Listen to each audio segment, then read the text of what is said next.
How's it going, guys? Welcome to Momentum Monday. Another second or two, and we'll hop on here. Hopefully, everybody had a great start to the Monday. You're hoping to crush some major deals this week. So, give another second or so. All right. So, first thing we want to do, we want to welcome back to Momentum Monday. We also want to let you guys know we're not motivational speakers. Motivational speakers teach you how to get that momentum, and then you go back to them when you need more. What we teach here at Mastery Sales is we actually teach you how to create your momentum. And that way, if an obstacle ever comes in your way again, you know how to overcome it, create that momentum again, and not stop. Little obstacles are nothing, okay?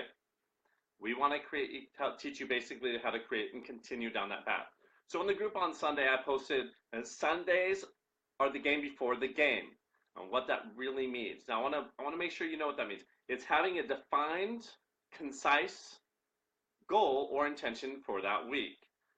For example, have you ever watched a gymnast on a balance beam? And what they actually teach you, or gymnasts, when you're, friends of mine that are gymnast coaches, teach their students how to do a backflip, but they have to visually spot their landing on the balance beam or wherever they are in the gym.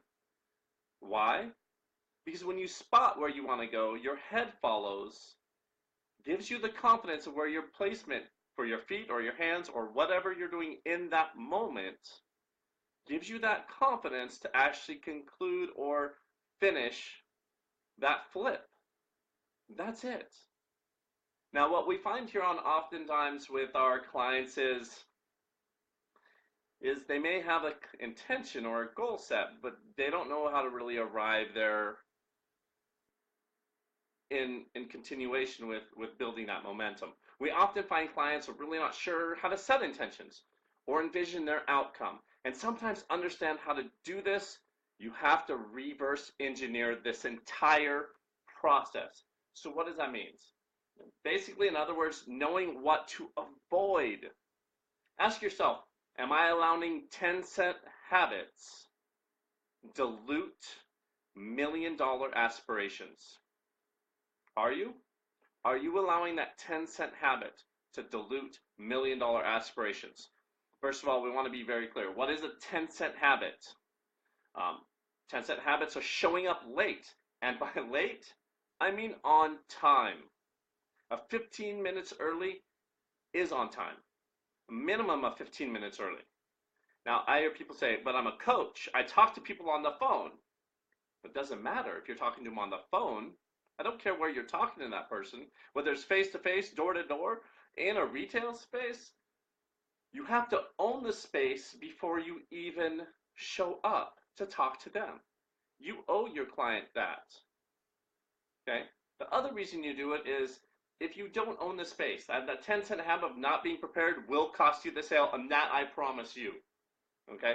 Be the smartest person in the room by researching who you're talking to, knowing your product, and especially not only your product or service, but knowing who is out there in this space you're in. And I won't call them competition. I will just say you don't have competition. You have to put that up there as well. You have to know who else is out there in this space with you. Now, the biggest 10-cent habit, and we're just only going to talk about two to kind of give you an idea. I don't want to go too in depth, but I will tell you the biggest 10-cent habit to be aware of is reactionary. Reactionary habits. Now, your brain is actually programmed to keep you safe. Since when has playing it safe saved anybody? Helped anybody? Never. So what we want to do is help you basically get that out of there. Okay?